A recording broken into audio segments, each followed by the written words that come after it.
day 5. Welcome back. Peter Dunn, Pete the Planner, with my man Tito here. It's got a greeting for you as we get started on the 5th day of recession-proofing your life in just 30 days. As always, I want to thank my man, Mr. Kinetic, for providing the music for us in this series. Much funkier than I could do on a Casio keyboard. It's my son, Ted. He turns 8 on April Fool's Day. A little home birthday, given that we're all inside doing proper social distancing.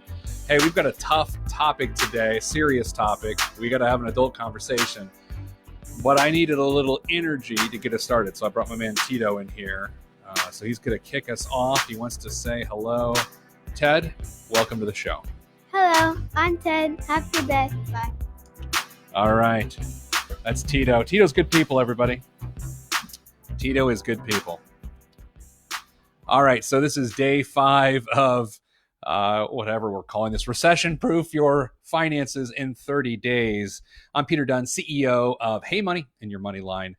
We're professional financial problem solvers, which is it's a weird thing to be when everyone in the world currently has financial problems. I wouldn't say it's a good thing to be in this business other than we can help, but our staff has been on the phone nonstop for the last 2 weeks, talking to hundreds of people, trying to solve just the little weird situations that we all have. I'm going to get us started here in just a second, but I do have some comments about what's going on in general at large, what we're seeing, some trends. And it's important to understand that I'm a very optimistic person. I think that is my nature. I'm a positive person. I see the glass as half full because it's the way I do it. But I have to tell you, we're in a rough spot here, both as individuals and individual communities, and a country and a world at large. We're seeing some pretty rough trends in the last 24 hours in people's personal finances. And we're getting to a point here where our topic today is specifically around really tough, strange decisions, specifically around debt, specifically around consumer debt. Here's some of the trends we've seen in the last few hours even. Goldman Sachs, which is an investment bank out of New York, they are predicting 24% shrinkage in the economy in the second quarter. Typically, it's good if the economy can grow somewhere between 3 to 6% on an annual basis. 6 would be great, but 3 is solid. Growing 3% a year. We're talking about shrinking by a quarter, 24% in the second quarter based on what Goldman Sachs estimates are. And here's why that's happening. More and more hourly workers are having their hours cut. They simply can't earn an income because, there's no work. A boss can't pay someone an hourly wage if there is no income or revenue to the business to pay the worker. Think retail, think food service, anything like that. So the hottest trend in an appropriate, not inappropriate, appropriate, and appropriate, no one can talk, especially your host, trend is that these organizations are laying off their workers who have drastically reduced hours, thus making those employees eligible for unemployment benefits. It's a weird, smart, bold, courageous strategy. It is, because here's what happens. If you're my employee, by the way, all my employees are salaried, so we're not. If you're my employee and you are hourly, and we have no revenue into the business, we're not even open for business, then you get no hours, you get no pay, but you can't get unemployment benefits because you're employed. So what these companies are doing is they're saying, okay, well, our plan is to lay you off, and when we have work, we will do our best to bring you back just so those people can get food on the table. Last week, the unemployed insurance claims were roughly 200,000 people in our country. Early estimates for this week are 2.2 million people will have filed for unemployment this week. And that number will likely, in my opinion, double next week because of these strategic layoffs that allow people to get unemployment. Because if they don't get unemployment, they have no money. and they can't pay their mortgage, they can't buy food, they can't do anything. If you've been with us the first 4 days prior to today of our journey here together, you know me and my tone. My tone has shifted a little bit this afternoon, and I don't do that to scare you, but I do it to tell you that we've got some big decisions ahead of us, not only as a country, but as individual households. And so this program is more important than ever before. I want you to cut at least $500 out of your budget this month. And look, my biggest hope is that I'm so wrong. My biggest hope is that this is all a blip and it goes away. But why would we act as though that is what is going to happen? It is more prudent, it is more practical, and it is frankly more realistic to act as though you have to cut $500 a month. I'm talking to everyone. We got to press reset. For some of you that have been making a nice hourly wage and your hours have been cut and you're about to go on unemployment, you're going to be forced to press reset. And it's important to be proactive with it. The other element here is that if you don't have a plan, you're just guessing that things will go however they go. And that is not good enough.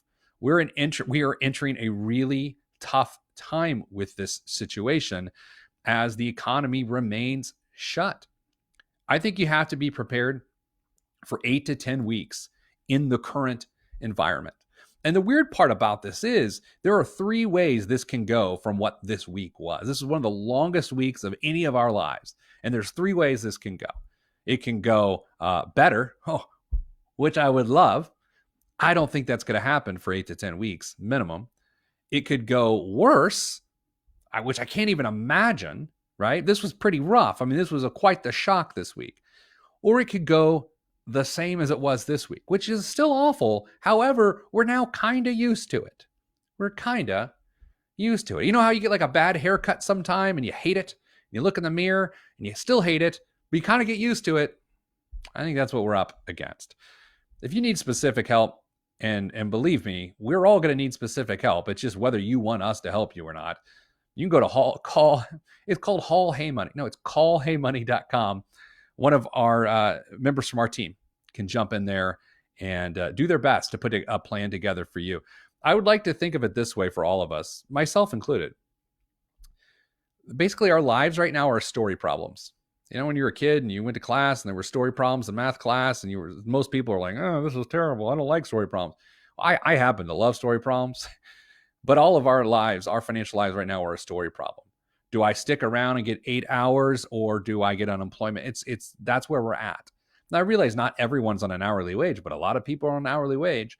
And it's also important to know that within the next 11, 12 days, mortgage and rent payments are due. So that's why it is a story problem. If you do want to go to callheymoney.com and you want a little bit of a discount, the best we can do, it's use the offer code CHEESE. Why? I don't know. No one knows. Here's what we're talking about today. Let's get to it. Again, I'm not trying to scare you today. Just the importance of the decisions we're making going forward have increased in importance. Today we're talking about debt. Usually, I don't really love consumer debt. No one loves consumer debt. I mean, what is consumer debt? Consumer debt is credit card payments, right? Credit cards, student loans. I consider them to be consumer debt. It doesn't matter if you don't. I mean, just, car loans, like transportation loans, motorcycle loans, things like that.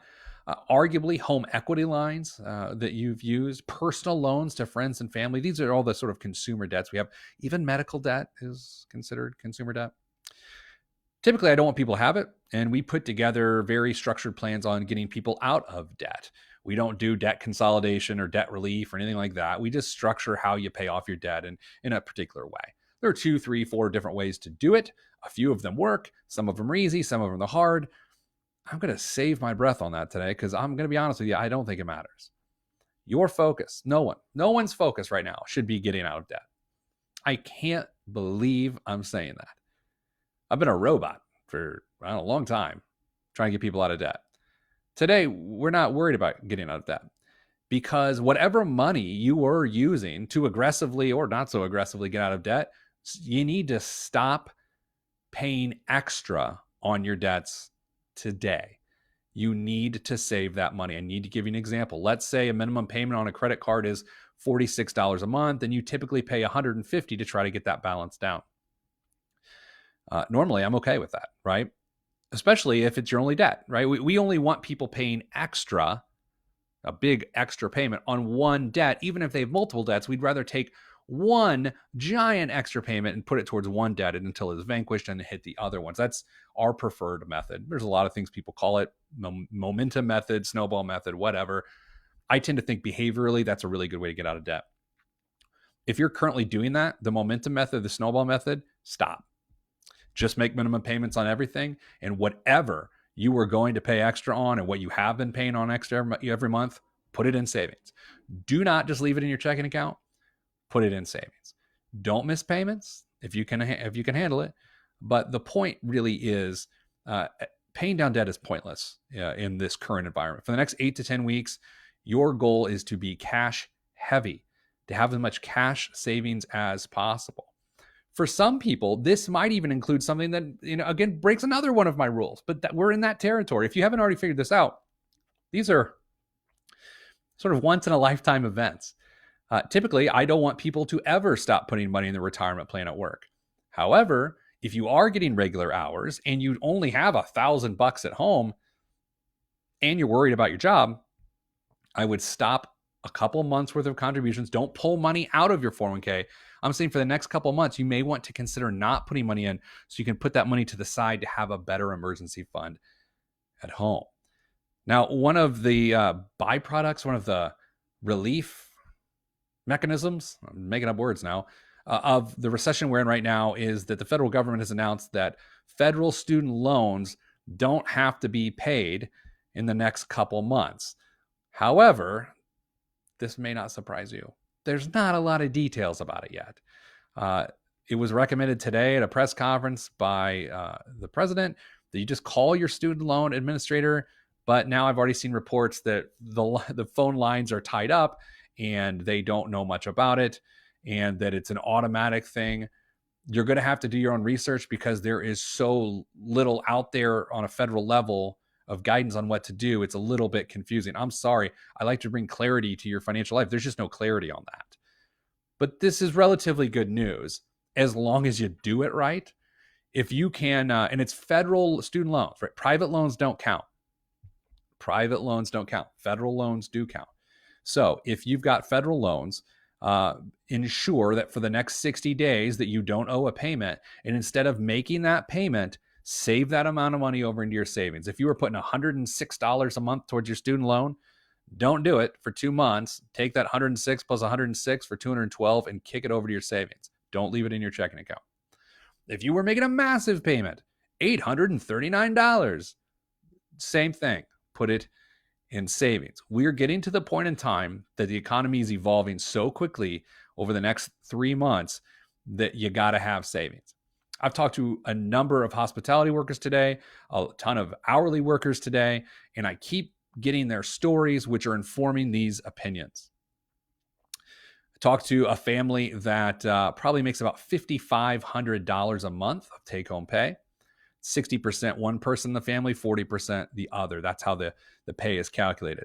One person is currently only getting 0 hours of the 25 they typically work at a high wage. What's interesting is 25 hours doesn't sound like a lot, but it's a really high wage based on the technical experience this person has. So they're a part-time worker, 25 hours, they're getting 0, yet they're still employed because their employer has not laid anyone off yet, which is a little bit of a problem because that person has now lost 40% of their income. And that person's significant other is potentially in a situation too where his 40 hours a week may get eliminated if we go to a full shelter in place. So if neither of those people's lives are affected by a strategic layoff, they have 0 income and very little recourse. These people probably spend in the range of $5,000 a month, and they currently have $10,000 to their name. Those numbers aren't great. Here's the good news, maybe, because we still don't have details on this, is that the stimulus package that hopefully will be agreed upon in the coming days will be here in the next 3 to 4 weeks. For that family specifically, it could be anywhere between $2,500 to $2,900 on the first payment. And if they do a second payment 3 weeks later, it would be the same thing. So that is to say, they have got $15,000 between their savings, checking, the two stimulus payments to last them 3 months, which their 3 months expenses are $5,000 a month. Theirs actually works out, but they may even have to take a cash advance on a credit card or something like that. It's funny and it's not funny. It's a word that I couldn't think of, so I said funny. When this program was originally written in 2009, we built this section because we were in the midst of a recovery and we wanted to show people how to get out of debt when the economy started to recover, when income was flowing. Because unlike 2008, 2009, in this situation, income is not flowing, right? So the whole section that we were going to cover today and the next couple of days, it doesn't apply. It doesn't apply. That's why I wanted to change the tone up a little bit on you here, show you my range, because we're getting to the point where we're going to have to start making some tough decisions. This is specifically to the hourly people or the people who feel like their employment may be compromised in the next 2 to 3 months. As much as you all want to go bang down your employer's door and say, what are we going to do? What are we going to do? They may not know, and they may not have that information. If you're fortunate enough to have an employer that already came to you and told you the truth, whether it was good news or bad news, that's great because it allows you to plan. Over the coming days, we're going to talk more and more about what is the best way to get money when you have no money. I talked to a gentleman today. He's in a really, really tough spot, and single dad with 3 daughters, and just finally got back to work 2 weeks ago after a long period of unemployment just to do some life challenges he was having. He's raising 3 girls by himself. He currently lost his hourly job, but does not qualify for unemployment because he hadn't worked there long enough. So he's in a pretty big bind right now with no family or friends in the area and no access to cash, no savings, no anything. So no transportation. So that's sort of some of the stories we're seeing on the lower income scale. But I think those stories are going to proliferate through the ranks of income going up. One of my main concerns for all of us is that people who make above $100,000 in a single income household that file a single return, right? That if you make above 100,000 and we do have a tax stimulus, which is mailing checks to Americans to get them by, those people would not qualify if they make above $99,000. That's a big challenge for lots of reasons, because if you were making $104,000 and you're now making $0, you still need help. And if you were making $41,000 and you are now making $0, you still need help. So what we have to understand in this period of time, that as we try to look at who has wealth and who doesn't, income is not wealth, right? Income is flexibility. Income to some degree is privilege, but wealth is assets. So if a person has income and assets, they have wealth. If a person has wealth and no income, they have wealth. If a person has no assets and no income, they have no wealth and they have no recourse. And so that's why we need the stimulus to be so important. I am incredibly sorry for the tone today, but I hope you understand, without again causing panic, that we don't like that P word. We like the prepare P word. This is about preparedness. You've got to begin to start making really tough decisions around the debts that you're paying on right now. Should you continue paying more than the minimum? The answer is no. On federal student loans, you should not pay on those for the next 2 months once you are able to confirm that that is the program. That is the program that at the podium has been said for the last couple of days. But some of those things are still sorting themselves out. That would be a great sense of relief for some people. And then again, for people who are not actively paying on their student loans, that are in deferment or some other type of program, forbearance, it doesn't offer any relief other than the glory of knowing that you're not missing the payments, right? So here's what I'd like you to do. If you have a very specific question as it relates to what we're going through right now, I'm going to do my best to help you. I really am, because we got nothing else to do. We have no other recourse. So feel free to email me. Ask Pete at PeteThePlanner.com. Ask Pete at PeteThePlanner.com. If you feel like your question that you have is more pertinent in the Facebook chat feature or the YouTube chat feature because other people can then see and learn from it, I ask you to do that for the benefit of others. If your situation is so private that you don't want anyone to know, you can email me, askpete@petetheplanner.com. But we're all in this together, and there is no shame. If you're struggling right now, if you don't know what bill to pay, if you've got no income coming in, I want to urge you to just put it out there, right? Part of the problem we're dealing with right now is the shame with needing help. There's no shame in needing help. There's personal responsibility, as we've talked about, and then there's needing help when you need help. And that's what's going on right now with a lot of people. So hopefully we get some good news this weekend. I don't know what it'll be other than hopefully maybe some medical advancement or some decrease in the strength of the virus and how fast it is spreading. This is a surreal time. The words that come out of my mouth when we do these streams, I'm hearing them back. The virus. It's like a bad movie that I probably would fall asleep with at night. So, or couldn't sleep after you watch it either. We've all been there. Hey, we're gonna get through this. We are gonna get through this. We really don't have a choice. It's how bad is it gonna hurt? And I think it's gonna hurt a lot of people.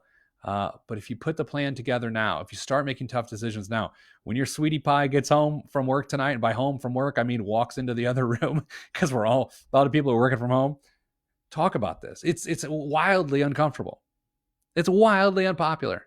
It's like me in general, wildly unpopular, wildly uncomfortable. But it is what it is. And I hate that phrase. I rarely say it, but it applies right here. You got to have a plan. All right, we'll get through it. If you have questions, post them. I'll do my best to get them done here this weekend. I got to take a couple hours away, very frankly. It has been a grind. So we'll get you through it. And I'm glad you're putting this your journey with us. So until next time, you probably even hear my family in the background. I'm going to go have uncomfortable conversations with them about being loud during Daddy's Facebook time. I don't even know what that means. All right, everybody. Have a good one. We'll see you tomorrow, Saturday. We're still streaming 2 p.m. We're going to get back after it, okay? We're doing this for 30 days. It doesn't stop on the weekend. It's important you understand that. You can't just put your problems to bed on a Friday and wake up and deal with them on Monday. We got to get through this on the weekend too. It's that serious. I'll see you tomorrow, 2 p.m. Thanks.